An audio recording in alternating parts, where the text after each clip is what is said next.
224 AD, Ardashir established the new Sasanian dynasty, named after his grandfather, Sasan. It was a time that was, of course, to lead under the Parthians and Sasanians to a point where the Zoroastrian religion became the religion of Iran. The king was, in a sense, the representative of Ahura Mazda, the voice of the god, the person who kept the balance between the forces of good and evil. Kingship and the religion were one entity. Sasanian kings were known as city builders. Ardashir's special and unparalleled heritage is the radiant layout of his town.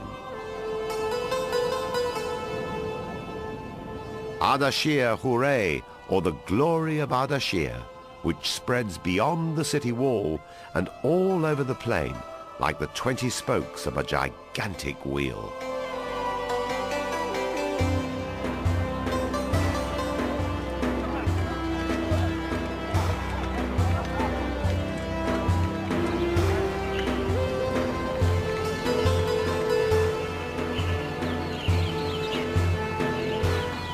It was 2 kilometers in diameter, with its 40 meters high tower in the center as a symbol of God-given centralistic kingship.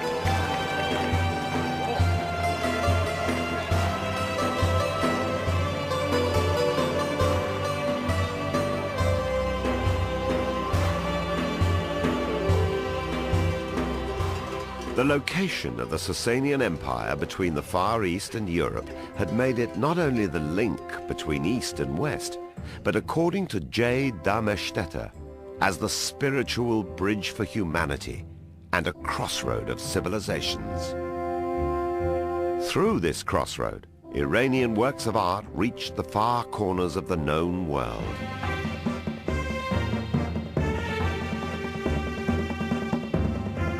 For over a millennium, Iranian merchants dominated trade between China and Europe through the Silk Road, centuries before Marco Polo set foot on Chinese soil. A precious commodity was the Sasanian glassware. This is an interesting craft because, of course, these are very breakable, and so they're very, very valuable, so that when you find a piece of beautiful glassware, let's say in Jerusalem or anywhere else in Palestine or even Egypt, and it's identifiable as Sasanian, you have to think this came a long way at great expense and was highly prized. This was something that they mastered the technique of making these things, and it was transported throughout the world. They influenced to the many cultural heritage, and the Japanese Emperor Shomun loved Iranian specimen, carpet, glassware, music instrument, etc.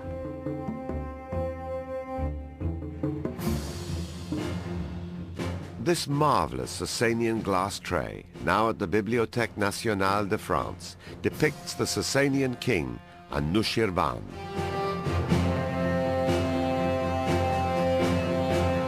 Anushirvan is celebrated for his great Ivan, known as the Taki Kasra in Ctesiphon.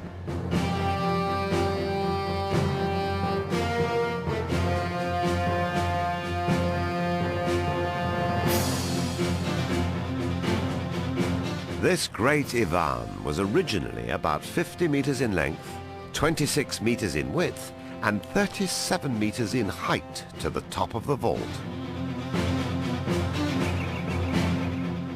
Wider than any vault in Europe, the French traveler Pascal Coste remarked that the Romans had nothing similar to it.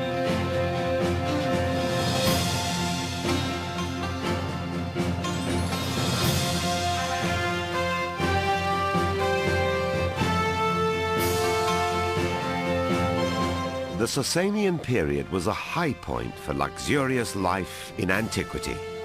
From feasting to hunting, playing musical instruments to playing chess and polo. Sasanian kings had a special interest in depicting their glorious moments in silver dishes as well as rock reliefs. The image of two animals facing one another is a special feature of Sasanian art. Although this textile you see here was discovered in Egypt, it actually belongs to Sasanian Iran. Here you can see the mythical animals facing each other as well as peacocks. A lot of similar textiles were taken to Europe, and they undoubtedly had an effect on Byzantine textiles.